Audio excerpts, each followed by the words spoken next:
ભાઈ આ વખત ઉત્તરાયણ જેવું કઈ લાગતું નહીં ને. ઓ ભાઈ અવસર કોણે પૈસા આવવાના થાય એટલે કશું ના લાગે. તમે તો લુખા વાળા પૈસા ના આવે એટલે બધું રોણું તો લાગે તમને તો. સાચી વાત છે લે. દર વખત નવાના નાટક છે. જો પૈસાવાળા જોયા નહીં રડવાનું ચાલુ. લે આ ધૂળ નાખી તમારા જનરેશન ઉપર. અમે 1 જાન્યુઆરી ઉપર ચડી જતા હતા અને 20 તારીખે નીચે ઉતરતા હતા. એ અમને મારી મારીને ઉતરતા હતા એટલે. અને તમને ઉત્તરાયણ જેવું નહીં લાગતું? ઉત્તરાયણના સામાનની ખરીદી થઈ ગઈ તમારા લોકો? હોલે માર તો રેડી છે બધું. 10 તારીખનું લઈને આવેલો બધું. મેં ખરીદી કરવાની વાત કરી હતી, બૂચ મારવાની નહીં. હોલે કેટલા ધાબે દોરીને પતંગો બૂચ મારી બોલશે. પપ્પા આવો તમને બેન તો મારો શ્રાપ લાગશે. એટલે તમે પતંગો નહીં ઉડાડતા ને ઉત્તરાયણમાં એટલે તો હારા તમે મારી ઉડાડ કરો. ઓ ભાઈ અમારે ઉત્તરાયણની શોપિંગ થઈ ગઈ, જીગાનો બધો સામાન આવી ગયો મારો હાથ. મામા કમા મારી કમા. માં કોણ છો તમે? તમારો આવવાનું કારણ શું છે? હું ઉત્તરાયણની માં છું બેટા. મારા આવવાનું કારણ એ છે કે કોઈ ચાઇના દોરી લાવ્યું છે તમારામાંથી, તમારા પરિવારમાંથી. સાચું સાચું કહેજો કોણ છે? માં હું તો નહીં એક કદડો, હું તો મેડ ઇન ઇન્ડિયા. આપણે 100 8 વાપરીએ છીએ.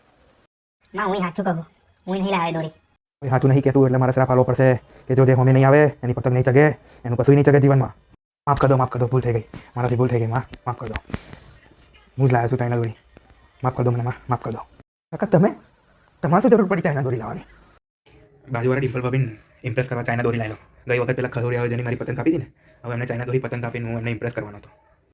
માં હવે બોલો, આ ભૂલની પ્રયાસથી કેવી રીતે કરીશું?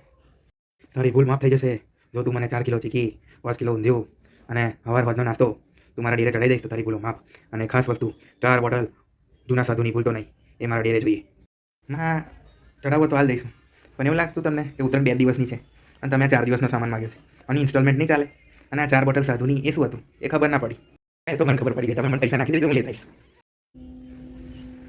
એ પપ્પા ગયેલા કેમ લાગી એક્ટિંગ મારી? ભાઈ જોરદાર એકદમ. ઉત્તરાયણનું સેટિંગ પાડી દીધું ત્યાં તો. મોજ પડી ગઈ મોજ. મેરે ચલે વાહ, મેરે સાથ બેઠ કે સબ સીખ રહા હે. હવે તમે લોકોનું આઈ બન્યું, મને ખબર જ હતી. મકુ લાઈ ઓર્ડર આલતા પહેલાં પૂછી જો કે પૂરીઓ લેવાની છે કે નહીં, પણ ખબુરિયાઓ તમે લોકો પાછળને જોઈને મને મારી પરવરિશ ઉપર શરમ આવે છે. બસ હવે તમે લોકો ગયા, કારણ કે હવે ખેડૂતને ખોદતા અને બાપને નહીં શીખવાડવાનું. હવે તમે બધા ગયા. બરો હોકી કાઢવા દો મને ખાલી. કાકા તો શું કરતા પહેલાં 5 વાર વિચારજો માકે, પહેલાં રેકોર્ડિંગ મોકલો. પ્રેમ છોકરાઓ પ્રેમ તમે લોકો નહીં સમજી શકો. બાજુવાળી ડિમ્પલ ભાભી દિલમાં ઘર કરી ગયા છે. અને કાકા એ ખેડૂત વાળા અને બાપ વાળા કોણ તમે બધા પહેલા જ કરી લીધા. અમે નેનો હતા ચારના. તમને તો બધું આવડે જ છે. તમે તો શીખેલા જ છે. તો બાય ધ વે પપ્પા અમે જેનજી જનરેશનના છે અને આ ઓડિયો જે રેકોર્ડિંગ છે ને એ મમ્મીના ફોનમાં ગતી રહી છે. તો હવે વિચારો કે તમારા કયા ગાલ ઉપર ડિમ્પલ મોટો પડશે. ઓકે, મળીએ. જય શ્રી કૃષ્ણ, હેપી ઉત્તરાયણ. તો વગાડો મિત્રો.